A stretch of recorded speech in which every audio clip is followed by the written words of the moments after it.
The Supreme Court just made a decision on a case that I'm calling Chevron. It's Chevron versus Natural Resources Defense Council, and it's really influential. It's a really important decision. I can't believe it's not receiving more attention. So I want to talk about this with my wife, which I'm going to bring her in a second, but before we talk about it, I just want to lay this down for you, okay? Sometimes things feel bleak. So this situation seems pretty bleak that the Supreme Court made this choice, which we'll talk about in a second. But I'm going to say this at the beginning of every single episode that I do, every single clip for tonight. It feels like we're moving backward, but we will always move forward. We will always make progress as the human race or as a country. We will always move forward. We take 3 steps back, we take 4 steps forward every time. That's how it's always worked. Look at where we are compared to where we were in 1950. 1960, 70, 80, 90, 2000. We make large leaps forward, and conservatives, people who want to conserve the old traditional values, fight against it, and they get a couple of wins, and those wins evaporate eventually. So what we're about to talk about with Chevron is disappointing, and it's one of those steps back, but don't let it eat you up.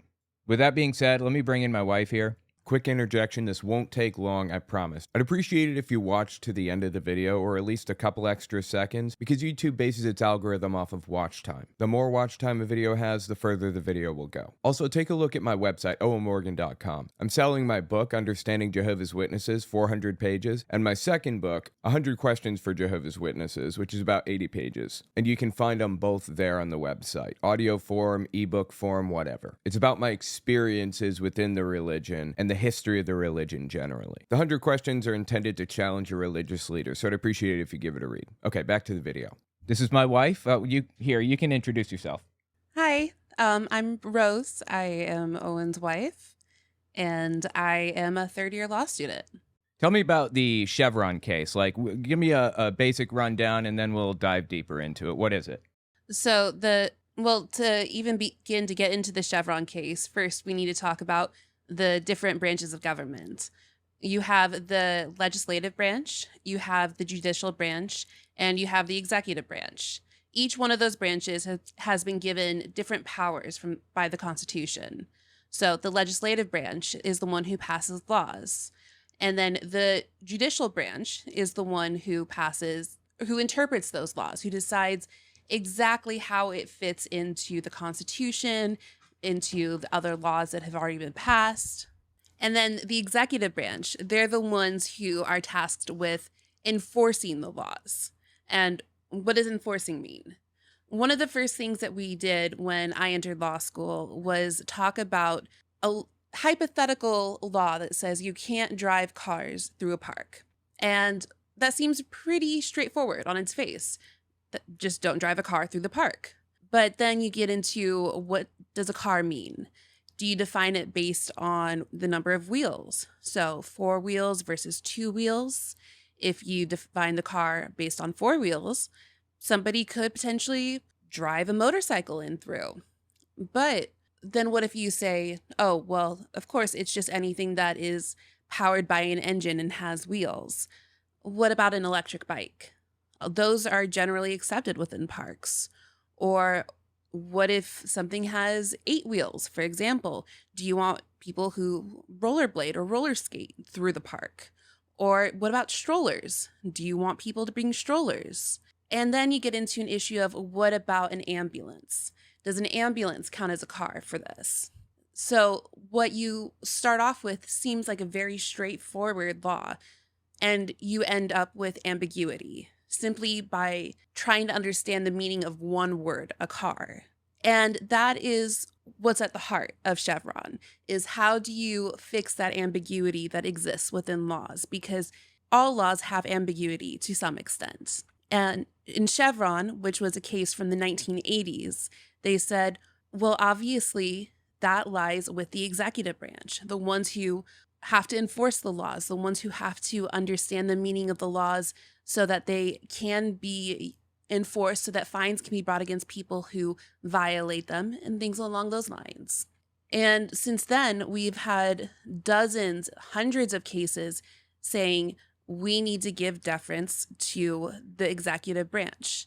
That contains your public agencies, the OSHA, the EPA, the FDA, FCC, all of the acronyms. They take the laws and they make regulations, they make rules about how to understand these laws. And depending on the administration, depending on who's running these agencies, you can end up with very different rules. For example, within Title IX, Title IX is a law that basically says you can't discriminate against people in schools. But then you get into the nitty gritty. What exactly counts as a school? Because under the Trump administration, religious schools received an exemption from Title IX. Whether they should or shouldn't is up to those agencies making the rules and the regulations. And now, since the Supreme Court has come out and said Chevron no longer exists, that means that the agencies don't have the power to define what a car is, and instead the courts do. Okay, so in practice, that basically means it sounds like, are we in a place where the federal agencies or regulatory agencies like OSHA and the FCC, are they like useless now? What is their role even going to be? Any ideas? So I don't want to sound bleak. I don't want to bring negativity, but that is a very good question. Under Chevron, the only way that courts would overrule an agency's decision would be to say it is completely unreasonable.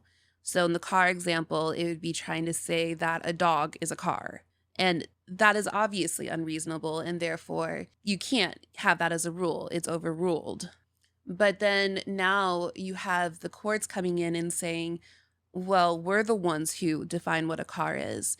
So what role these agencies will have in that is a very, very good question. It basically means that the judicial branch has taken over the powers that have been vested in the executive branch and explicitly given to the executive branch for the past 40 years.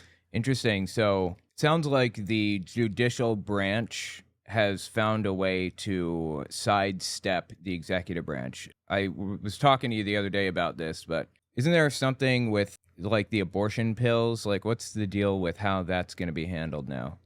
So the FDA, one of the ways that the Biden administration has been fighting back against the abortion bans is through the FDA by saying that the drugs such as mifepristone and misoprostol, I hope I'm saying this right, it's classifying them in a certain way, saying they can be sent through the mail.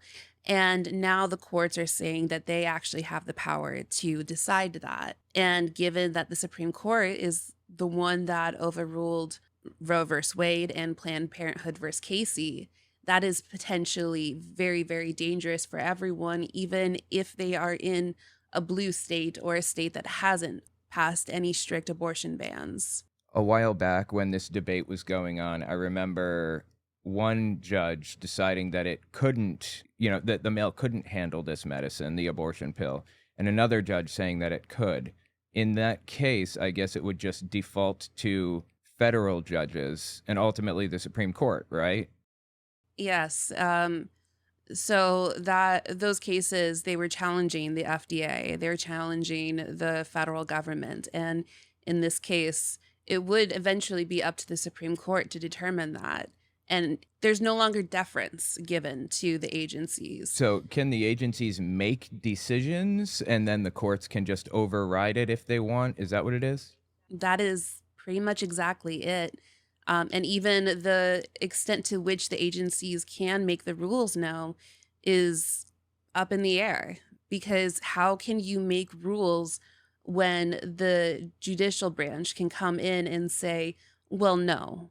How can you create predictability? How can you pass regulations, and how can you enforce them when the courts can step in at any point and say, this is not actually how it goes? Yeah, I have to imagine that there are like millions of regulations, right? I mean, in all these different agencies, they've all passed who knows how many regulations over the years. In fact, there's like a subset of law devoted to regulations, right? Regulatory law or whatever. And Administrative law. right, that's it. And And now all of that stuff, everything can be challenged and go all the way through the court system and reversed, I guess. Yeah, and it's the regulations, that's really what affects your life. It's not necessarily the laws. So the regulations are the ones that say your boss can't store uranium in the break room, or it says that you can't pollute the air, you can't pollute the drinking water. The regulations are what protects your medications, they are what protects wildlife. It Everything in your life, your day-to-day life is affected by regulations, not necessarily the law. And now the agencies that have an expertise that are filled with PhDs, people who have devoted their careers to understanding very niche areas, have basically been told, you don't matter. It's these unelected, appointed judges who matter, who are not answerable to the general public. Absolutely wild. Is there anything else that you wanted to like touch on with this? Any other piece of information that might be valuable to understand this situation? I want people to remember that regulations, they're not just boring pieces of admin law. They're not just, they're essential parts to how the government functions. And every single one of them has been paid for in blood. And I'm not saying that as a hyperbole. So I want people to understand exactly how horrific it is that the courts can have essentially taken the power away from the executive branch, have taken the power away from these regulations, that people died when they weren't in practice, when they didn't exist, and has now said, we control it. It is, in my opinion, obviously a non-expert, just a law student opinion, a judicial coup. And this is why it's so important to vote. And I understand that we have two candidates who really aren't anyone's favorites, but this is the difference between voting and not voting. What we're seeing right now is the result of the 2016 election, nearly 10 years ago at this point.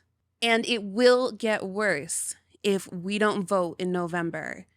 If it's this bad now, imagine what happens if Trump gets another shot at it, if he can get more judges onto the bench. It will be a disaster. Project 2025 isn't even the worst that could come.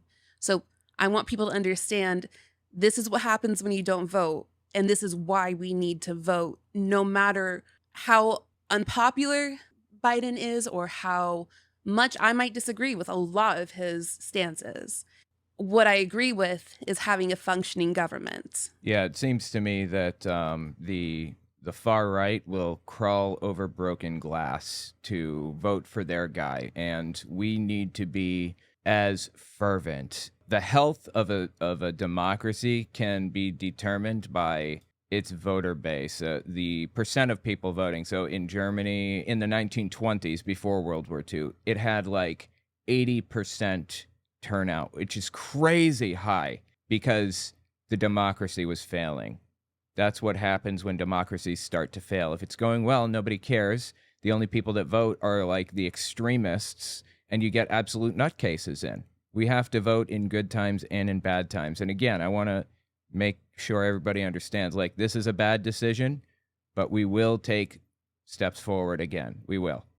I agree we will, but we need to turn up and we need to fight for it. It's not going to happen on its own.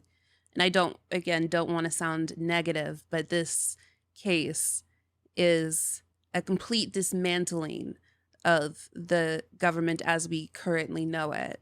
And it will get worse if we don't show up. So we need to show up. Yeah, absolutely. Is there anything else you wanted to mention? Well, there's a lot I could mention, but I think that I've hit the main points. Okay, well, I appreciate you coming on and giving us that information, and I'm sure we'll see you again on the channel.